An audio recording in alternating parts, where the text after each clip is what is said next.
What if the quiet man fixing the lights at your office was carrying a story no one ever bothered to ask? What if one snowy night, a single act of kindness set in motion a chain of events that neither power nor money could control? In today's story, we invite you into a world where dignity wears work boots and true strength speaks softly but never backs down. If you believe in stories that restore your faith in people, don't forget to subscribe to our channel. We tell the kind that stay with you long after the screen fades. Now, let the story begin. Single dad pulled a woman from a car wreck. She turned out to be the CEO interviewing him tomorrow. The snow was falling in thick wind-lashed sheets as Jack Carter squinted through the windshield of his aging sedan. The wipers groaned with every pass barely keeping up. He leaned forward slightly, eyes scanning the desolate stretch of road that curved along the East River under the flickering lights of the Manhattan Bridge. It was past midnight, and the city had grown quiet, at least above ground. Below the weight of winter, New York felt like it had stopped breathing. Jack's shift had ended an hour ago. He'd spent the evening repairing a busted HVAC unit at a third-rate motel that refused to heat more than one room at a time. His back ached. His fingers were cracked from the cold. And yet he wasn't in a hurry. Emma would be asleep by now, curled up in their small one-bedroom apartment with the stuffed rabbit she refused to part with, no matter how threadbare its ears became. As he reached the bend near South Street, his headlights caught a violent flash of movement, metal snow, and glass flying in a chaotic burst. Jack slammed the brakes. His tires skidded, fishtailed, then found traction. A black SUV had crashed through the guardrail, spinning out, striking the concrete barrier hard enough to twist the frame. Steam hissed from the crumpled hood, and one tire continued to spin uselessly.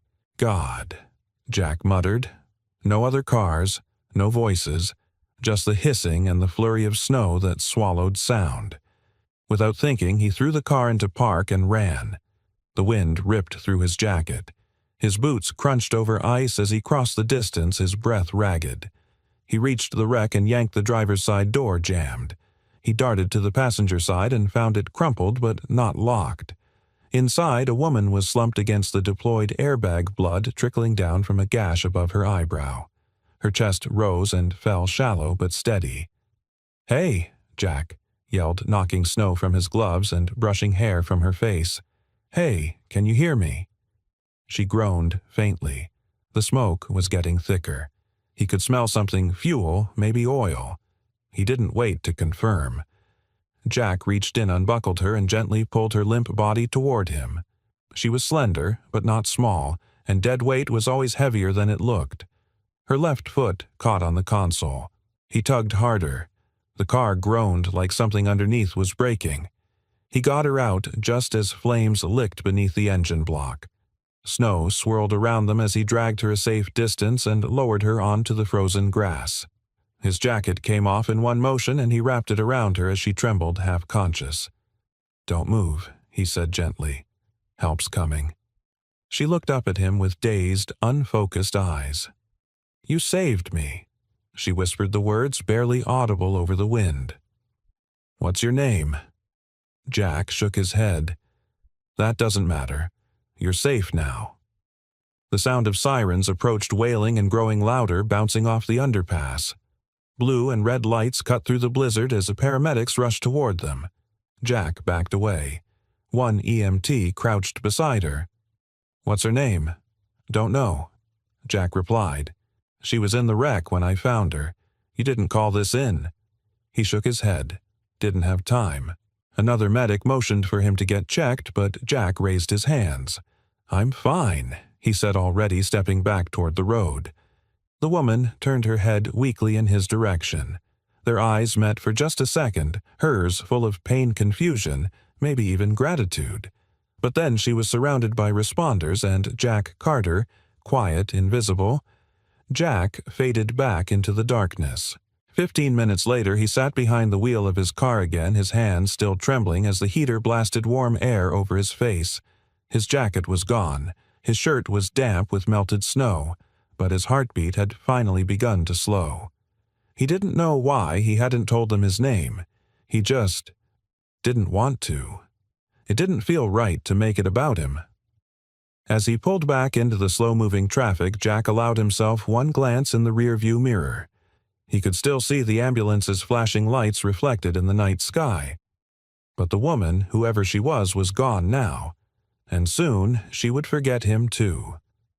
He exhaled deeply and whispered to himself, "It's enough she's alive." What Jack didn't know, couldn't have known, was that the woman he had just saved wasn't just anyone.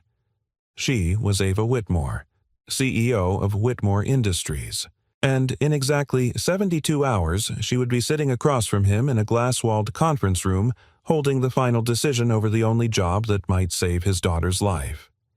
But tonight, none of that mattered. Tonight, all that existed was a man who didn't walk away, and a life he refused to let slip into the dark. The knock came just after sunrise, quiet but firm. Jack Carter stirred from the worn recliner where he'd fallen asleep, still in yesterday's clothes. The blanket that usually covered his legs was now wrapped around his daughter Emma, who lay curled up on the couch a few feet away. Her cheeks were flushed with warmth, her breathing soft. Jack smiled, then rubbed his eyes stiff from sleeping upright. Another knock, more insistent. He opened the door to reveal Mrs. Rivera, their elderly neighbor from across the hall, holding a small paper bag and wearing her usual mismatched cardigan and floral slippers. "I brought those cranberry muffins Emma likes," she said, brushing snow off her shoulders. "And you got a call. They left a message on my landline." Sounded important. Jack blinked. A call, which she handed him a scribbled note with a number and a name. Whitmore Industries. Some lady named Kayla. Jack's heart skipped. "Whitmore," he repeated, barely believing it. "That's what I said." She smiled kindly, then looked over his shoulder. "How's she doing?" Better Jack said. "She had a rough night. Cough wouldn't let her sleep." Mrs. Rivera nodded. "You go call them. I'll stay with Emma for a bit." Jack didn't argue. Minutes later, he was in the hallway outside, cell phone pressed to his ear, listening to a crisp voice on the other end. "Mr. Carter, this is Kayla Reynolds, executive assistant to Ms. Ava Whitmore. We'd like to invite you to interview for the facilities supervisor position. Are you available this Friday at 10 a.m.? Jack nearly dropped the phone. He had applied to Whitmore Industries months ago. It was a long shot, a top-tier company with top-tier benefits. The kind of job that came with a steady salary, health insurance, and the stability he desperately needed for Emma's treatments. But he'd heard nothing back. Not even a rejection. And now... "Yes," he said, trying to keep his voice steady. "Yes, I'm available." Later that day, Jack stood in the bathroom staring at his reflection. He'd shaved for the first time in weeks, trying to tame the graying stubble along his jawline. He adjusted the collar of his cleanest button-down shirt, the one he saved for church on Easter. The corners were a bit frayed, but it was the best he had. Emma sat on the edge of the bathtub, swinging her legs.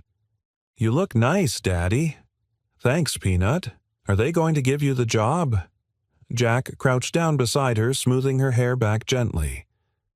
"I don't know, sweetheart, but I'm going to try." She looked up at him with wide, serious eyes.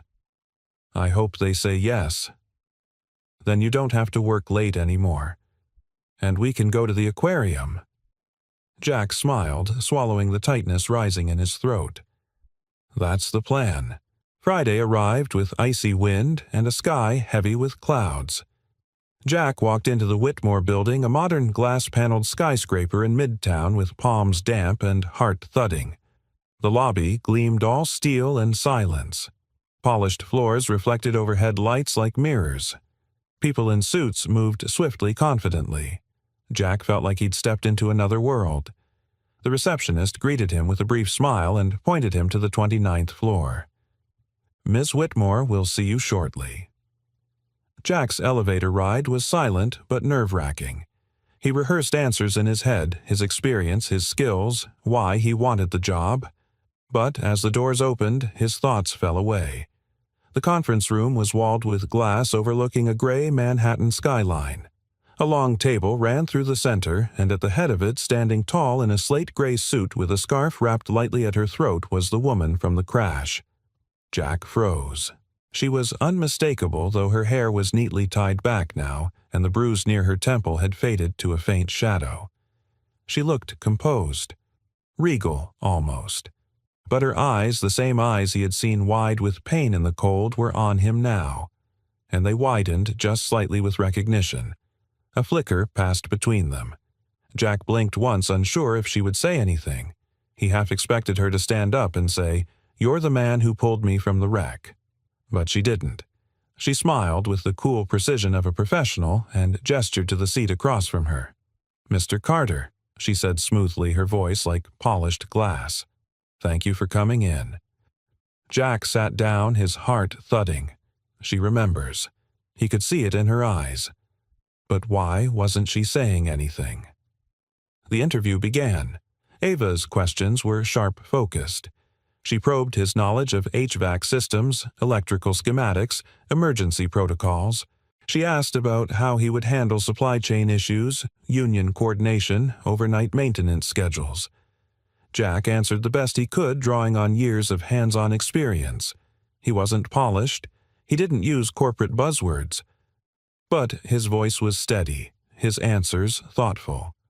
What confused him was her intensity, not hostility, but curiosity.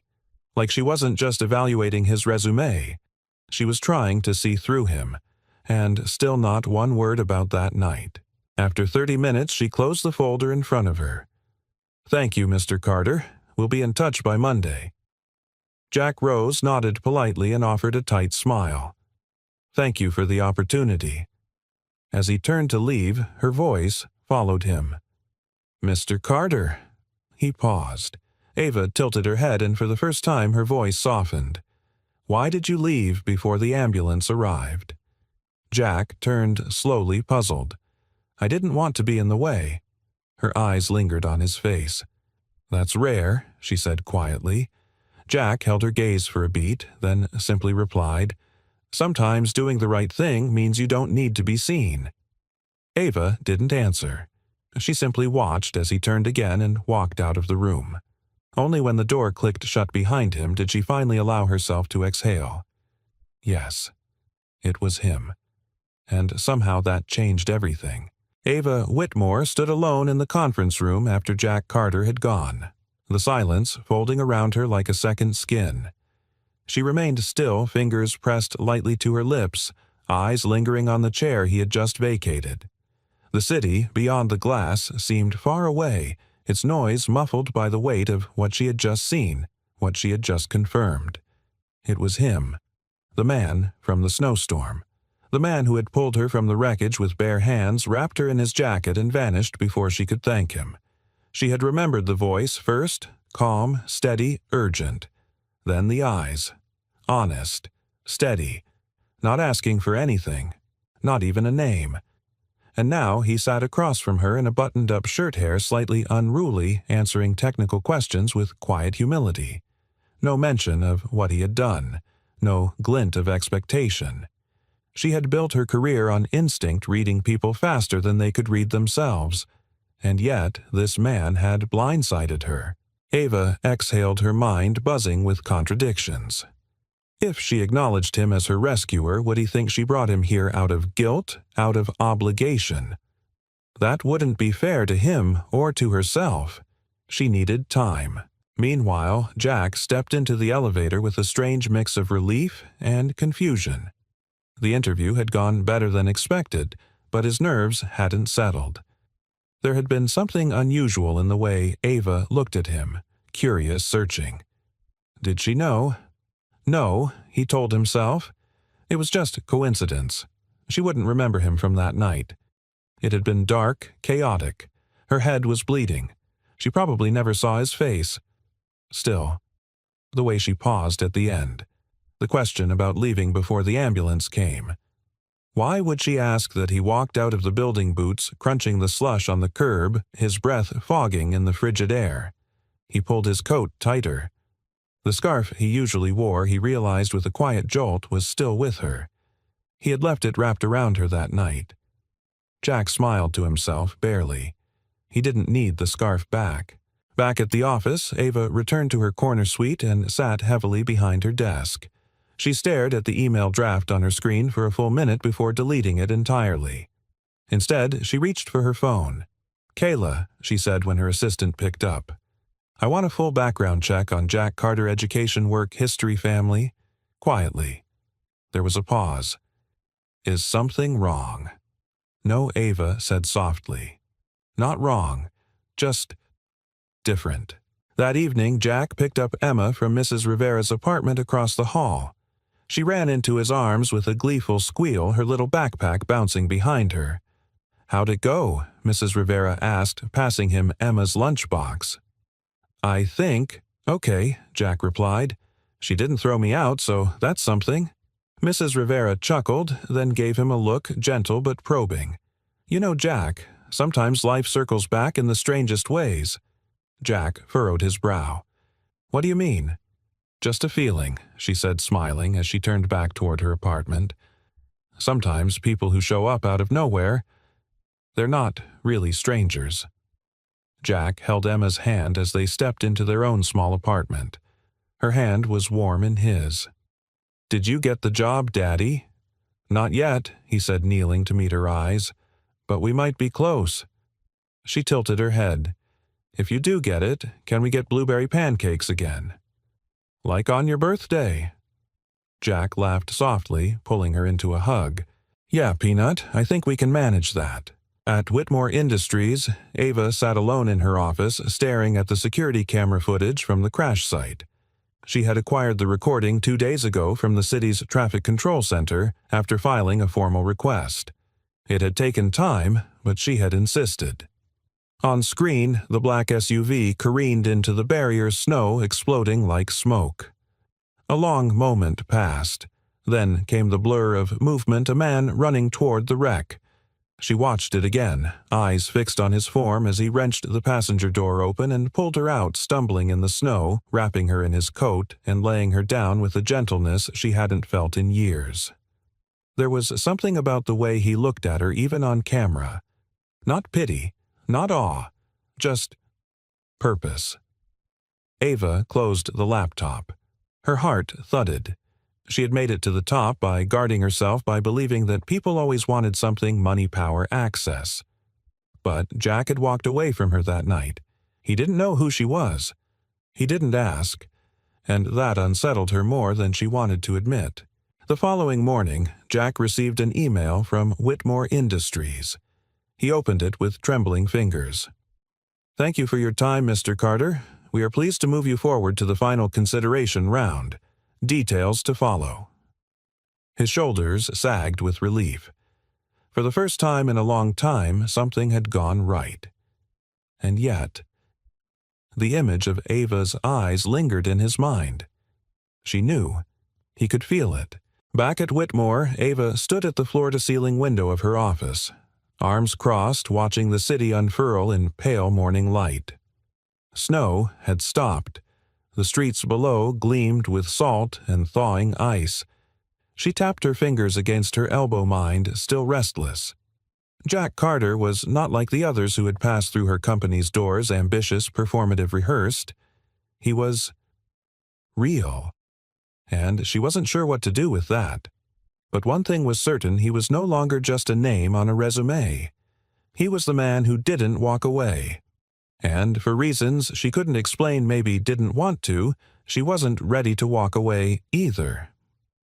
The basement of Whitmore Tower was a far cry from the executive suites above. Fluorescent lights buzzed overhead, casting a pale glow on rows of utility panels and boiler tanks that hummed like distant thunder.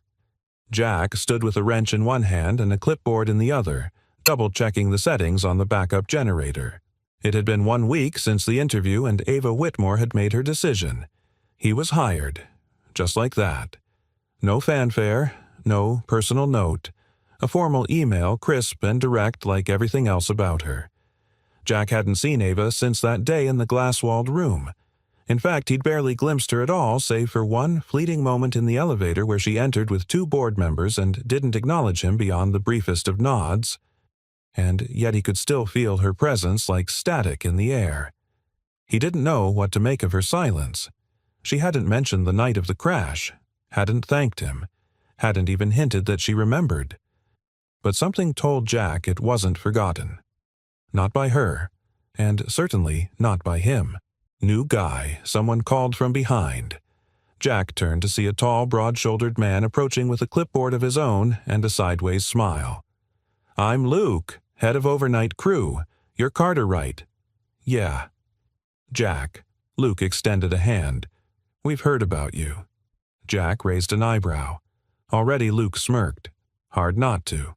"Word is, Miss Whitmore herself requested you for this role. People talk." Jack's expression remained neutral. "I just came here to do my job." Luke tilted his head, studying him. "That's rare around here. Most folks come to be seen. You just come to work." Jack gave a small shrug. "I've got a daughter. I don't have time for politics." Luke clapped him on the shoulder. "You'll fit right in with the night crew." By week's end, Jack had repaired 2 ventilation faults, reprogrammed a malfunctioning control panel, and climbed into a crawlspace to fix a burst pipe that others had avoided for months. He didn't complain, he didn't grandstand, he just did the work and did it well. But not everyone was impressed. In a high-level meeting on the 30th floor, Gregory Sloan, COO of Whitmore Industries and Ava's longtime lieutenant, slammed a folder onto the glass table. "This Carter guy," he said, voice taut. Where did he even come from? Ava, seated at the head of the table, didn't look up. He came from our applicant pool. He was qualified. He was buried in the bottom third. Gregory shot back. "You bypassed protocol. No second interview. No peer review." Why Ava finally met his gaze. "Because I saw something the system didn't." Gregory leaned forward. "You're going soft. We're heading into Q4 under pressure. This is not the time to experiment." Ava's eyes hardened. "He's not an experiment. He's a solution." Gregory leaned back, lips pursed. "He's also a wild card. Quiet types tend to have something to hide." Ava paused, voice cool. "Maybe it's that the loud ones have already shown their hands." Gregory scowled but said nothing more. He'd known Ava long enough to recognize that tone. Debate was over. Downstairs, Jack was crouched in a utility hallway checking wiring that had shorted during last night's snow. The chill from the outside seeped in through the concrete walls, but he was used to discomfort. What he wasn't used to still was the silence that followed him. It wasn't just quiet, it was intentional. People had started to notice. Some avoided eye contact. Others whispered when he passed. Jack tried to shrug it off, but the feeling crawled under his skin. After hours, he asked Luke about it. "They think you're connected," Luke said, wiping his hands on a rag. "Connected." Luke nodded. "To Ava. To Sloan. To someone. Nobody comes in here and jumps protocol without strings." Jack sighed, leaning back against a panel. "I don't have strings. Just a sick kid and a second chance." Luke studied him for a long moment. "Then you better be twice as good and half as visible. They don't like what they can't explain." That night, Jack returned home just after midnight. Emma had fallen asleep on the couch again, her little body curled around the rabbit she refused to replace. He picked her up, gently, tucked her into bed, then sat on the edge of the mattress watching her breathe.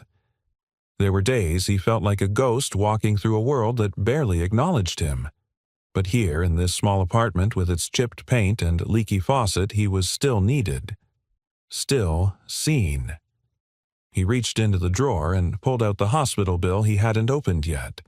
$3,840, just for the latest round of Emma's tests. He folded it slowly, setting it aside. This job, it had to work. There was no plan B. Upstairs, Ava lingered in her office long after the building had emptied. She stood by the window watching the snow begin to fall again, softer this time. She had reviewed Jack's personnel file twice. His credentials were solid. His references glowed. But that wasn't why she'd hired him.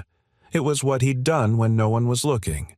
She hadn't forgotten the feel of his jacket still damp with snow, or the way he'd said, "You're safe now," like it was a promise he meant with his whole life. And he had left, without waiting to be thanked. That mattered more than any resume. Still, she had remained silent, partly out of uncertainty, partly out of fear that acknowledging what had happened might change everything, make it feel transactional. But silence had its cost. She turned from the window and looked down at her desk. On top sat a sealed envelope, an invitation to the annual corporate reception next Friday. Black tie, dozens of eyes, and always politics. She slid it aside. Maybe it was time to disrupt the script. Maybe it was time to stop pretending that what happened that night wasn't real. Ava picked up her phone, scrolled to Jack Carter's employee file, and paused. She didn't call him. Not yet. But something had shifted. Because in a world full of people fighting to be seen, she had just begun to notice the only man who wasn't trying at all. And that was precisely what made him unforgettable. The snow had stopped by morning, leaving behind a thin, glittering crust on the city's shoulders. Jack Carter stood in the modest kitchen of his apartment, buttoning Emma's coat while balancing her small pink lunchbox under one arm. "You sure you're okay coming with me today?" he asked, crouching to zip her up. Emma nodded enthusiastically, her eyes wide with excitement. "Mrs. Rivera has that doctor appointment, right?" Jack smiled. "Yeah, and the sitter canceled. And I promised to be quiet like a cat," she added, miming a silent paw step. He tapped her nose gently. "I'll hold you to that." Whitmore Tower felt different when Jack entered with Emma beside him. She clutched his hand, her eyes darting from the gleaming marble floors to the elevator's glass-paneled walls, which revealed a dizzying view of Manhattan rising around them. She looked small under the fluorescent lights, her rainbow knit hat bobbing with every step. They rode the elevator down to the facilities wing where the hum of machines and the echo of footsteps offered a strange kind of comfort. "This is where you work?" she asked in a whisper. "Yep," Jack said. "It's not glamorous, but it keeps the lights on, literally." Emma giggled, then hugged his arm. "It smells like socks." He laughed, and for a moment the world felt lighter. By mid-morning, Jack was replacing ceiling tiles in the third-floor break room, while Emma sat on a bench nearby, drawing quietly with the crayons he always kept in his backpack just in case. Upstairs, Ava was walking through the corridor with a tablet in hand, reviewing supply budgets, her heels clicking against the polished floors. Her assistant, Kayla, trailed behind, relaying the agenda for the upcoming board meeting. As they turned a corner, Ava stopped abruptly. Through the open door of the break room, she caught a glimpse of a small girl in a purple jacket seated alone, scribbling colorful shapes across printer paper. And sitting beside her, arms deep in a ceiling panel, was Jack. Kayla continued walking, oblivious. Ava stayed. For a moment, she simply watched. She hadn't expected this, hadn't even known Jack had a child. But as she observed the gentle glance he gave Emma every few seconds and the quiet, confident way the girl moved in his orbit, something within her stirred. Emma looked up and saw her. Ava blinked. The child stared at her for a beat, curious but not afraid. Then she lifted her crayon and offered a small wave. Ava, surprised by her own reaction, lifted her fingers in return. "Hi, Emma," mouthed silently. "Hi, Ava," said back her voice barely audible. Jack finally noticed and turned. His expression was unreadable, somewhere between apology and tension. "I'm sorry," he said, stepping down from the ladder. "Our sitter had an emergency. I didn't want to miss work." Ava didn't scold. Instead, she stepped closer, studying Emma, who was now holding up her drawing proudly. "Is this yours?" Ava asked. Emma nodded. "It's a city, but nicer, with no traffic." Jack cleared his throat. "We can head out." "No need," Ava interrupted softly. She turned to Emma. "I like your imagination." Then to Jack, more quietly. She's beautiful. How old, 9? He said, cautious. She reminds me of someone, Ava murmured. Then she smiled as if catching herself. Let me know if you need a more private space next time. Jack blinked. Thank you. That means a lot. She nodded, gave Emma one more warm glance, then turned and left without another word. But the moment lingered. Later that evening, as they walked home through soft flurries of snow, Emma tugged on Jack's sleeve. Was that lady your boss? Yes. She's pretty, Jack chuckled. She's also very smart and busy. She looked kind of sad. Emma said, her voice thoughtful. Jack stopped walking. Sad, he repeated. Emma nodded, like her heart had a Band-Aid on it. Jack didn't respond right away. Instead, he lifted her onto his shoulders and continued down the sidewalk, the wind carrying the scent of roasted peanuts from a street cart nearby. Sometimes, he said, even strong people have parts that still hurt. That night, Ava stood in her penthouse overlooking a city lit in gold and silver.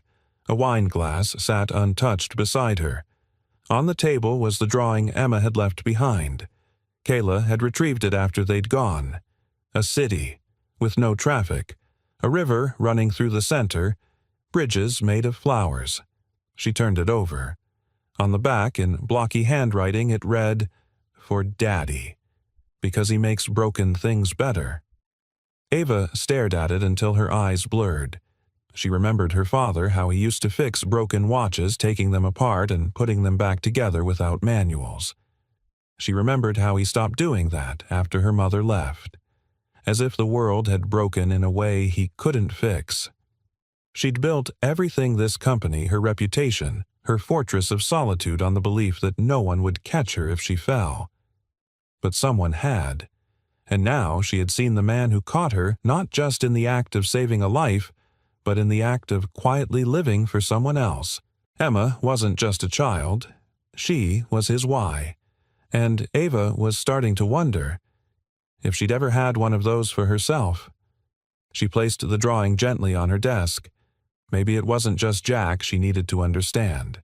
Maybe it was time to learn what it meant to fix things that weren't machines, like people, like trust, like herself, and maybe like someone else's tomorrow.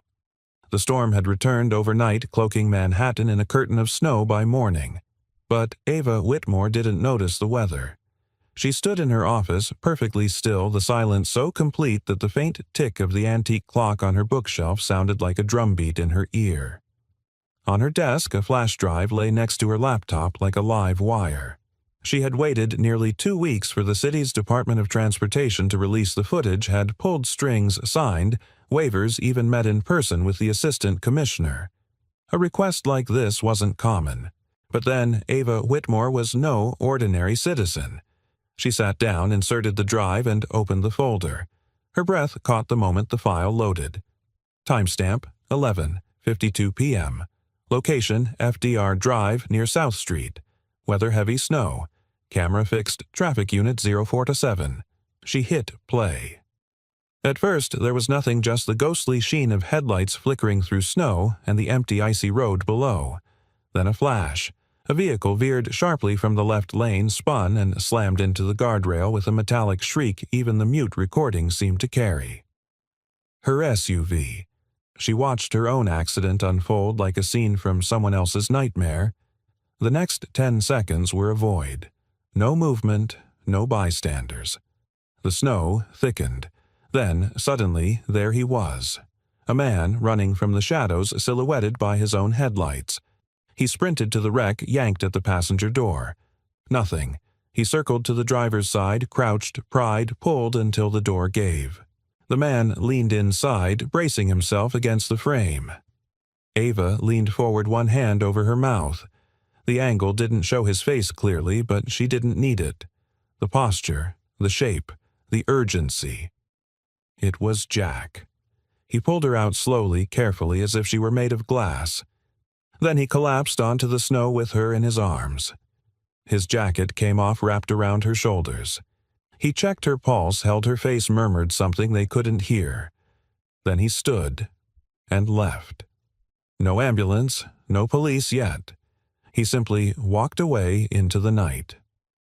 Ava sat frozen as the screen faded to black. A knock on the glass pulled her from the trance. Kayla stood at the door. I didn't mean to interrupt. The 10 a.m. was pushed to noon. And Mr. Sloane is asking for, I'll handle him later, Ava said softly. Kayla glanced at the screen, recognized the paused image. Her eyes widened. Is that? Yes. Kayla stepped closer. You were right. It was him. Ava nodded, swallowing the lump rising in her throat. He never told me. Why would he? Ava looked down. Because he saved my life. Kayla hesitated, choosing her words carefully. Maybe that's exactly why he didn't. That afternoon, Jack was in the mechanical control room tracing a glitch in the security access panel logs. The fluorescent lights above flickered with that peculiar stutter they always did when a snowstorm passed through. He was halfway through testing a relay switch when a voice came from behind. I see you still fix things yourself. He turned. Ava stood in the doorway, her expression unreadable but far gentler than usual. No tablet, no phone, just her. I try, Jack said, standing. What can I help you with? She stepped inside. Actually, I came to say something, and I didn't want to do it over email or in a hallway. Jack wiped his hands and waited. I know it was you, she said. That night. The crash. He didn't move, didn't deny it, just held her gaze. I requested the traffic footage, she added. I needed to see it with my own eyes. And now I have. Jack looked down, exhaled slowly. I didn't think you'd remember. I remembered your voice first, she said. Then your hands. The way you spoke to me. Calm. Like you'd done it before. I haven't, he said quietly. She nodded. That's what makes it even more incredible. Silence settled between them like snowfall, gentle but weighted. Why didn't you tell me, she finally asked. Jack leaned against the wall, folding his arms. Because you didn't need to know. You were okay. That's all I cared about. Ava studied him, then said, That's not how people work in this city. Jack gave a half smile. I guess I missed the memo. She chuckled, soft and unguarded, and for a moment it felt like the air between them warmed. I owe you my life, Ava said. And I don't say that lightly. Not just as a woman, but as someone who hasn't needed anyone for a long time. Jack looked at her, something flickering in his eyes. You don't owe me anything. But if I'm being honest, maybe I needed that night as much as you did. She tilted her head. Why? Because I'd forgotten what it feels like to make a difference. To matter. That moment. It reminded me. Ava's throat tightened. She stepped closer, voice quiet. You mattered long before that night, Jack. I just didn't see it. Their eyes locked. The room, the building, the city outside, it all fell away for a breathless second. And though nothing was said aloud, something between them shifted. Recognition. Respect. Something tender. Ava broke the moment with a gentle nod. There's a corporate event next Friday. Black tie, board members, speeches. Most people will be faking smiles and swapping business cards. Jack raised an eyebrow. Sounds riveting. She smiled. I want you to come. He blinked. Me as my guest, she said. Not as a favor. Not because of the past. But because maybe it's time the people in that room met someone real. Jack didn't answer right away, but then quietly he said, I'll think about it. Ava nodded, then turned to leave. And just before stepping through the door, she looked over her shoulder. Thank you, Jack, for that night, and for not walking away. Then she was gone, and Jack was left standing in the hum of wires and lights, heart pounding not because of what had happened, but because of what might just be beginning. The invitation sat on Jack's kitchen table for 3 days before he even touched it again. Thick, cream-colored cardstock, the Whitmore Industries logo embossed in gold at the top. Below it, annual corporate reception. Whitmore Tower Grand Ballroom. Formal attire required. He turned it over slowly in his hands as Emma ate cereal beside him, her eyes darting between her spoon and her father. "Are you going to go?" Jack looked up. "To what, that fancy party thing?" she said, clearly eavesdropping. "You keep looking at the envelope like it's going to bite you." He chuckled. "You think I'd fit in there?" Emma tilted her head. "Do they have food?" "Probably." "Then yes." He laughed, but there was a weight behind his smile.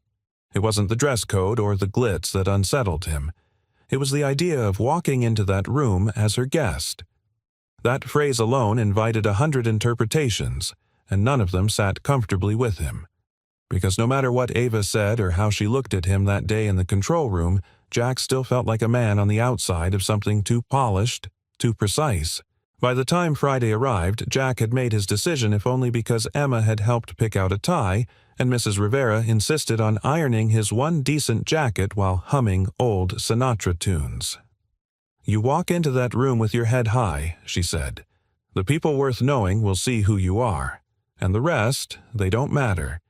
He'd nodded, grateful, but a part of him still questioned what Ava really wanted from him. Gratitude. A story. A headline for her board, or something more dangerous connection. The Whitmore ballroom shimmered beneath a canopy of crystal lights and live-string music. Waiters in black ties glided across the floor with silver trays. Industry titans shook hands like they were brokering peace treaties.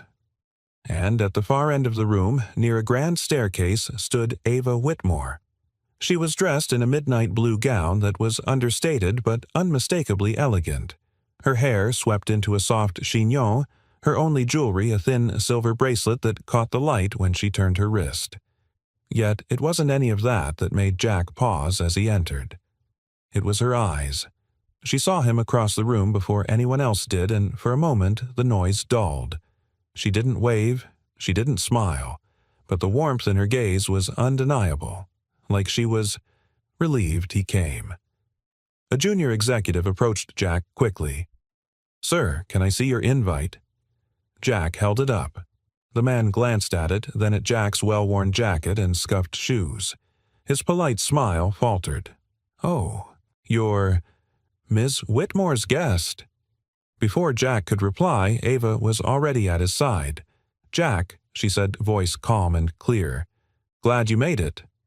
The junior exec paled slightly and backed away. Jack raised an eyebrow. "Was that my first test?" "No," she said, her lips tugging upward. "That comes later." She offered her arm. He hesitated, then took it. The evening blurred into conversation and introductions. Ava moved through the crowd like water fluid, poised, commanding. And Jack, despite himself, found he didn't want to leave her side. Not because he was dazzled by the event, but because next to her he felt seen. Still, not everyone shared Ava's perspective. Across the room, Gregory Sloane watched them with narrowed eyes, his scotch glass tight in his grip. He'd spent the last 2 weeks digging through Jack Carter's file, convinced there was a missing piece. No man got that close to Ava, professionally or personally, without a reason. And tonight, Jack had shown up not just as a guest, but on her arm. Unacceptable. Gregory approached just as Ava stepped away to speak to a board member. Jack stood alone for the first time in an hour, scanning the room. Gregory moved in. "Jack Carter, isn't it?" he asked, tone like a blade wrapped in velvet. Jack nodded. "That's me. Gregory Sloane, COO." He offered his hand. Jack shook it. "I've been meaning to chat," Gregory continued. "You've made quite the impression lately." Jack sensed something cold beneath the civility. "Just doing my job. That's what concerns me." Jack blinked. "Excuse me. You see, we have a culture here. Processes. Protocols. And I find it troubling when someone leaps over all of them and lands in a senior position without so much as a second interview." Jack folded his arms. "I didn't leap anywhere. I was hired." Gregory's voice dropped. "You were selected. By Ava. Personally.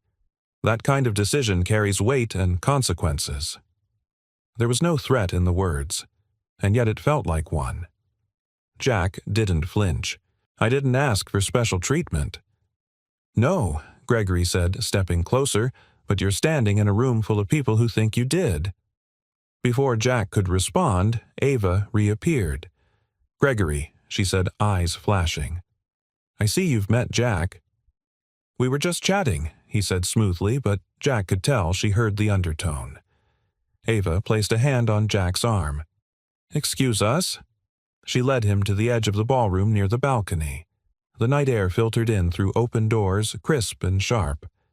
"I'm sorry," she said quietly. "He shouldn't have cornered you." "He's not wrong," Jack said. "People are talking, wondering why I'm here, why you brought me." She looked up at him.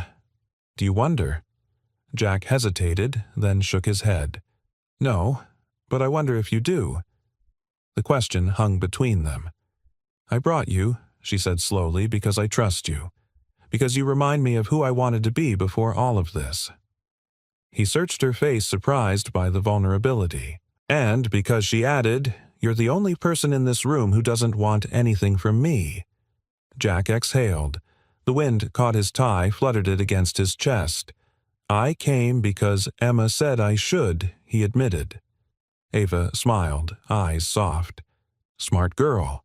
They stood in silence for a long moment, side by side, watching the city lights burn beneath them. Not rivals, not strangers, just two people worn but alive on the edge of something neither fully understood yet. And, for the first time, Ava didn't feel like she had to control what came next. She just had to trust it. The Monday after the reception dawned with a clear sky, crisp air, and the distinct chill of judgment lingering beneath polished smiles. Jack arrived earlier than usual, not because he was trying to prove anything, but because he needed to be grounded. After the whirlwind of Friday night of standing beside Ava under chandeliers and scrutiny, the hum of machinery and the metallic scent of tools were a relief. He was halfway through tightening a boiler valve in the sub-basement when Luke found him. "You're officially famous," Luke said, arms crossed, a teasing edge in his voice. Jack looked up. "I assume you're not talking about my pipe work?" Luke handed him a folded copy of the Morning Ledger. On the front page was a photo taken at the Whitmore reception. Ava in her evening gown, Jack beside her slightly turned mid-laugh. The caption read, "The CEO and the Mystery Man." A new power duo at Whitmore. Jack exhaled slowly. "I didn't even see a camera," he muttered. "Doesn't matter," Luke said. "You stood next to Ava Whitmore in front of 24 board members, half the city's business elite, and Gregory Sloane's worst dreams. Someone was bound to snap a photo." Jack handed the paper back. "Let me guess, Gregory's not thrilled." "Thrilled," Luke scoffed. "He's in war mode." Jack's stomach tightened. He had expected gossip, but not headlines. Upstairs, Ava sat at the head of the conference table in the executive boardroom. The temperature in the room was cold, though the heating system worked just fine. Around her sat a collection of men in tailored suits and calculated frowns. Gregory Sloane paced at the end of the room, arms folded, voice low but cutting. "I have to ask Ava, what exactly are we doing?" Ava looked up from her tablet, calm and composed. "Clarify your question. You brought a maintenance technician to a black tie board event," Gregory said. "You gave him access to our executive tier. Now we're on page 1 of the ledger like we're filming a soap opera." A board member spoke up. "The investors are calling. They want to know if there's a personal entanglement that compromises judgment." Ava raised an eyebrow. "Are we really pretending that male executives haven't brought personal guests to that same event for years?" Jack wore a tie. He didn't ask for a spotlight. "But you gave him one," Gregory snapped. Silence. Then Ava leaned forward, her voice even but steely. "You're all missing the point. You're looking at optics headlines. I'm looking at integrity. That man Jack Carter pulled me out of a burning car and walked away without telling a soul.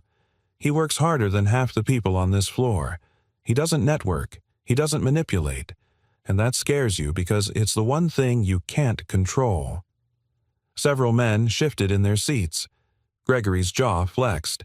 "He doesn't belong here." Ava's voice was razor sharp. "Then maybe we need to reconsider who does." Down in the facility corridor, Jack was checking heat differentials in the core HVAC system, when his employee badge suddenly failed to open the next sector door. He tried again. Nothing. Frowning, he called up the building's access panel. His clearance had been revoked. Before he could react, Luke came jogging up the hallway. "They pulled your security," Luke said, breath short. It came from upstairs. Orders from Sloane's office. Something about a temporary review. Jack's jaw clenched. "So I'm being iced out." "They didn't even notify you?" Luke asked. Jack shook his head. "No, of course not." By noon, Jack had packed his tools and was sitting in the back stairwell with a lukewarm coffee trying to make sense of the last 72 hours. He had never asked to be elevated, never expected invitations, headlines, or receptions. All he'd done was tell the truth and do his job. And now it seemed that was too threatening for people like Gregory Sloane. A knock on the metal door pulled him from his thoughts. Ava stepped inside, coat still buttoned from an outside meeting. She looked tired but fierce. "I just came from the board," she said, voice calm but heavy. "They're circling." Jack rose to his feet. "I figured. They've suspended your system access pending a re-evaluation of internal structure." "It's not a termination. Yet." Jack's brow furrowed. "You can override it. I did. Twice." Sloane reinstated the lock. "He's manipulating procedure." "I don't want you to fight for me," Jack said gently but firmly. "This isn't your battle." "It is," Ava said. "Because I brought you into this mess. Because this company needs men like you more than it needs 10 Gregory Sloanes." Jack shook his head. "I don't belong in the middle of a corporate power game, Ava. I'm not built for politics. I'm built for boilers and wiring and Emma." She stepped closer. "That's why you belong. Because you know why you're here. And I'm not asking you to play a game. I'm asking you not to walk away from something that matters." Jack's voice dropped. "Do you really believe I'm the one being tested here?" Ava didn't answer at first. Then quietly, "Maybe we both are." They stood in silence, tension and tenderness swirling between them like storm winds against glass. Then Ava reached into her coat and handed him a sealed envelope. "I'm calling an emergency board meeting on Friday. I want you there." Jack hesitated. "Why?" "Because I'm not going to defend your presence behind closed doors anymore," she said. "If they want answers, they can hear them from you." He opened the envelope. Inside was a formal summons with his name on it. Jack looked at her quiet and steady. "I don't like attention," he said. "I know," she replied. "That's why they need to hear your voice." That night, Jack returned home to find Emma asleep on the couch with her rabbit tucked under her chin and a drawing on the table. It was a picture of him in a suit standing in front of a tall building with stars drawn above his head. In crayon, she had written, "You're a hero, Daddy, even if nobody knows it yet." Jack sat beside her, stared at the drawing for a long time, and whispered, "They're about to." Friday morning arrived wrapped in silence. Jack stood in front of the mirror buttoning the collar of the same dress shirt he wore to the interview weeks ago. It had been ironed again, this time by Mrs. Rivera, who'd said nothing but patted his arm and left a folded note inside his jacket pocket. The truth doesn't need permission. Emma peeked from the bedroom doorway, hugging her rabbit. "Are you nervous?" she asked. Jack turned to her and nodded. "A little." She stepped closer, slipping something into his hand. A small folded square of paper with a drawing of him stick figure toolbox in one hand, a glowing star above his head. "Heroes don't have to yell," she whispered. Jack swallowed hard and hugged her tight. At Whitmore Tower, the air on the 30th floor was razor thin. Ava sat at the head of the long mahogany table, every board member in place, their expressions carefully curated into neutrality. The walls were glass, the city stretching out behind them like a silent jury. Gregory Sloane sat directly opposite Ava, fingers steepled, a faint smirk playing on his lips. His message had been clear all week. "You brought him in. Now let's see you defend him." Ava stood as Jack entered. No suit, just a button-down, clean jeans boots polished as best he could. He looked out of place in the room, but somehow also the most grounded person there. Ava gestured to the seat beside her. Mr. Carter said Gregory without looking up. This isn't a disciplinary hearing, to be clear. This is simply a clarification of roles, ensuring we're aligned on company culture and expectations. Jack took his seat calmly. Happy to clarify. A chuckle rose from the far end of the table. You certainly made an impression. Gregory leaned forward. The concern, frankly, is influence. Optics. A senior employee being fast-tracked under executive favor raises questions. Jack met his gaze evenly. I was hired after one interview because your CEO saw something in me. Not because I asked for anything. I've shown up. I've worked. I've kept my head down. If that's what bothers you, I don't think I'm the one with something to explain. A few brows lifted. One board member scribbled something in her notebook. Let's be honest, Mr. Carter said. Gregory, you were the man in the photo. That image suggested closeness, not professionalism. Jack sat forward. You want to talk about the photo? Fine, but let's talk about the moment before it was taken. He looked at each person around the table. She invited me because I saved her life. On a street in the snow when nobody else stopped. I didn't know her name. I didn't know who she was. I didn't care. I did it because I believe in doing what's right even when nobody's watching. A hush fell over the room. I didn't tell anyone. I didn't use it to get a job or leverage or favors. I came here because I need work. I have a daughter. I fix things, pipes, wiring, machines. It's what I do. He paused. But I think you're afraid I might fix something else. Something deeper. Like how we treat people who can't talk their way into rooms like this. Ava didn't move, but her chest rose with a slow breath. Gregory narrowed his eyes.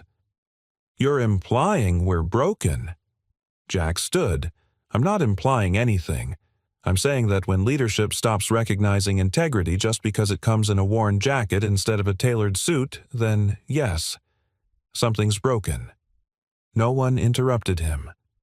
And if what makes someone a threat here is not wanting anything but to do the job well, then maybe I'm in the wrong place. He turned to Ava.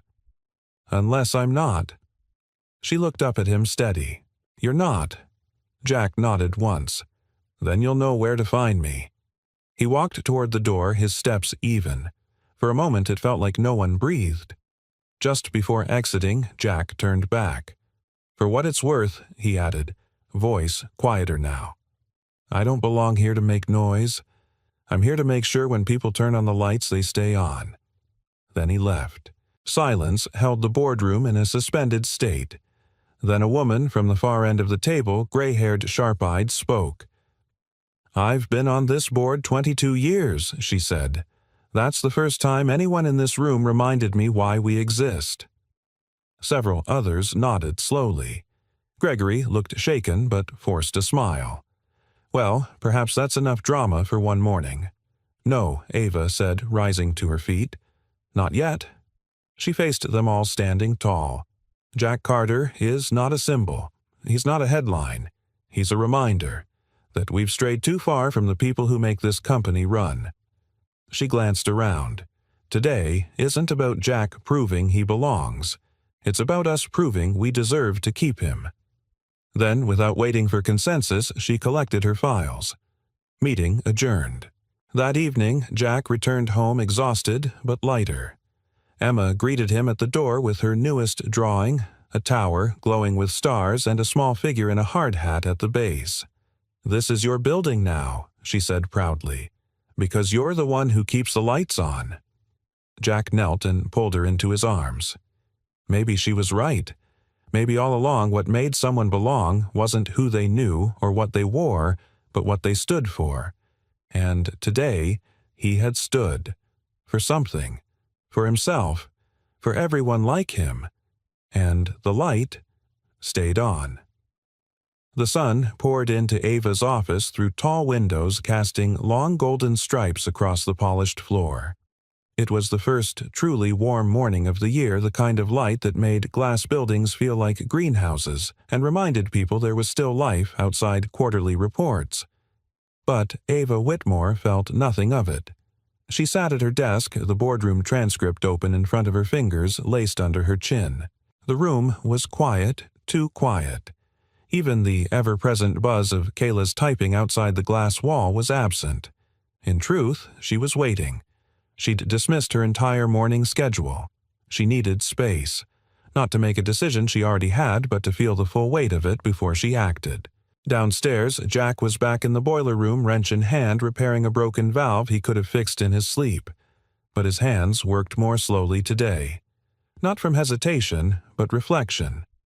The boardroom confrontation had been 3 days ago, and still the tension lingered in the walls. People looked at him differently now, some with respect, others with wariness, and a few with something closer to resentment. But what mattered most was that he looked at himself differently. He had stood his ground, and, surprisingly, the world hadn't fallen apart. Yet he couldn't shake the sense that Ava was still fighting battles he hadn't been invited to see. And maybe that was about to change. Ava finally rose from her chair and walked to the window. Below, the city was moving brisk, oblivious, alive.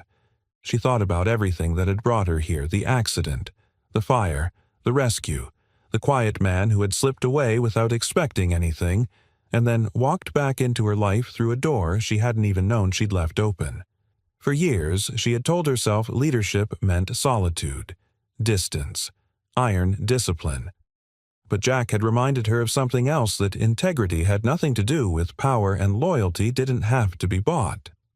She reached for the folder on her desk. Inside it was the proposal for a new corporate initiative, something Jack had unknowingly inspired. A partnership between Whitmore Industries and the city's underfunded trade schools. Technical apprenticeships, paid internships, real pathways for people like Jack and the many others who wouldn't otherwise be seen. She'd named the initiative the Second Light Program, because Jack hadn't just turned on a switch in her building. He'd turned one on inside her. Later that afternoon, Ava appeared in the facility's office without warning. Jack looked up from his workbench, surprised. "You're early," he said, wiping grease from his hands. "I canceled my meetings," she said. "Needed to see someone who doesn't pretend for a living." He chuckled. "You'll get me in trouble with your PR team." She handed him a folder. "I want you to read this." He opened it, scanned the first page, then looked up sharply. "This is your idea." "It's yours," she said. "You just didn't pitch it." He flipped the page, absorbing details. Vocational partnerships, full healthcare coverage for entry-level roles, a mentorship program. "I want you to head it," Ava added. "You'd stay in facilities, but with an expanded title, Director of Infrastructure Development. Full authority to build the program from the ground up." Jack stared at her, stunned. "You're serious?" "As a rebuilt firewall," she replied. He didn't laugh. Not yet. Instead, he set the folder down and looked at her closely. "Why me? Because this company needs a moral compass, and because I trust you more than I trust anyone on the 31st floor." Jack was quiet for a long beat. Then, "You're going to take heat for this." "I already have," she said, "but some choices you make for survival, others for legacy." Jack exhaled. "You really think I can do this?"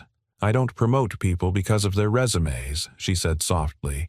"I promote them because of what they do when no one's watching." His gaze softened. "And this," she added, her voice quieter now, "isn't about repaying a debt. It's about building something better. Together." The word lingered in the air. Together. Not just as colleagues. Not just as leaders. But as people who had walked through fire in different ways and had chosen not to be hardened by it. That evening, Jack and Emma took a walk through Central Park. Spring was peeking through the ground patches of green shy crocuses and puddles that reflected the sky. Emma skipped ahead, arms wide. "Daddy, watch me fly," Jack smiled. "You already are." He'd told her about the new job, about how things might change, more meetings, more responsibilities, but also more chances to help people who needed someone to believe in them. "Will I still get to see you in the morning?" she had asked. "You'll always see me," he said.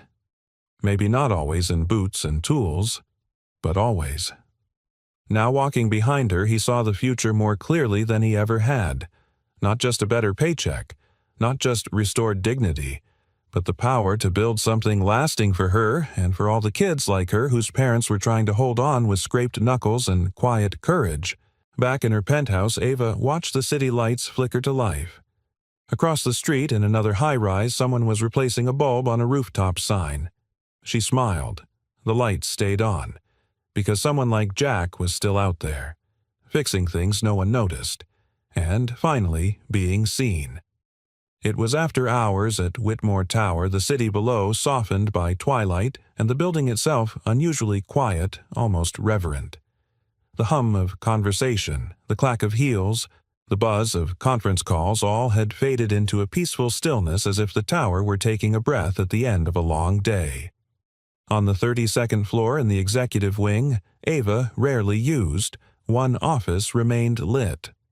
Jack stood inside, sleeves rolled up, a notepad in one hand, the other resting lightly on a scale model of the new training center he was designing.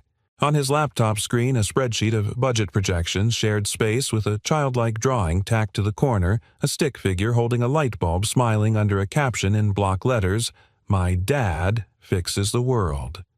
He smiled softly. Still here came a voice behind him. He turned. Ava leaned against the doorframe, arms crossed but relaxed. She wasn't in her usual suit. Instead, she wore a soft navy sweater and jeans, her hair loose, face unguarded. For the first time, she looked less like a CEO and more like Ava. Jack nodded. Couldn't sleep. The electricians are finalizing specs on the Bronx site. We break ground next month. I know, she said. I approved the final permits this morning. He set the pad down. You're here late. So are you. He gave a small chuckle. I guess we're both bad at leaving things unfinished. Ava stepped into the room and walked toward the window. The skyline stretched out before them, lit with 1,000 warm lights.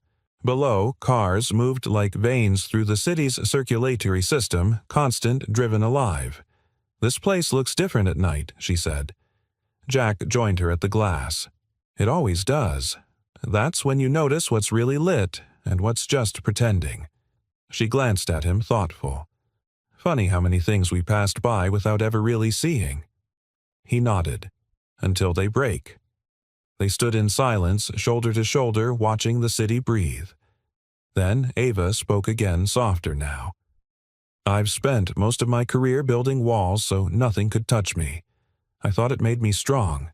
It made you survive, Jack said gently. She looked at him. And then you showed up. Quiet. No ask. No agenda. Just hands that helped. A voice that calmed. Her eyes shimmered, but she didn't look away. You reminded me that strength isn't about how much you carry, it's about who you carry it for. Jack swallowed hard. I carried you out of that car. But you gave me a reason to keep walking. A long pause. Then Ava reached into her coat pocket and pulled out something small. She opened her palm.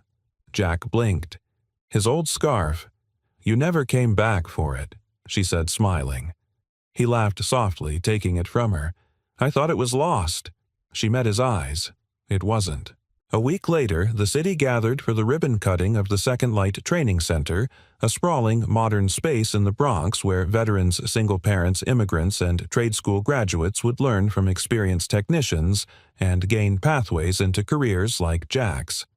Ava gave the opening remarks. But Jack delivered the speech everyone remembered. He stood before a crowd of students, board members, donors, and media, with Emma, perched in the front row, legs crossed and proud. He didn't speak from a teleprompter. He spoke from his life. I never thought I'd stand behind a microphone, he began. But I've stood behind broken panels, busted boilers, and lights that refused to turn on. And I've learned that the most important thing isn't knowing how to fix something. It's believing that fixing it is worth the effort. When people are given the tools, the time, and someone who sees their potential, they rise. This center isn't about charity. It's about opportunity. The woman who helped build this with me, she gave me a second light. And now we want to pass that light forward. The applause rose warm and sincere, and Emma clapped loudest. Afterward, as cameras clicked and people shook hands, Ava found Jack beneath a simple overhead lamp on the center's main floor. "It worked," she said. Jack smiled.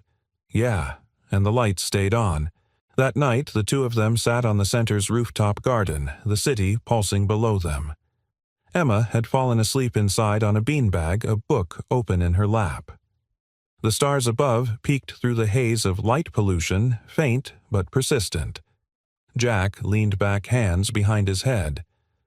"I used to think the world didn't need men like me," he said quietly, "that we were invisible, disposable." "You're not," Ava said. "I know that now." She looked at him. "What changed?" He turned to her. "You didn't walk away." For a long moment they simply sat in that truth. Then Ava took his hand, threading her fingers with his. Not urgently, not possessively, just, "Surely." I think she whispered, "This is how healing begins."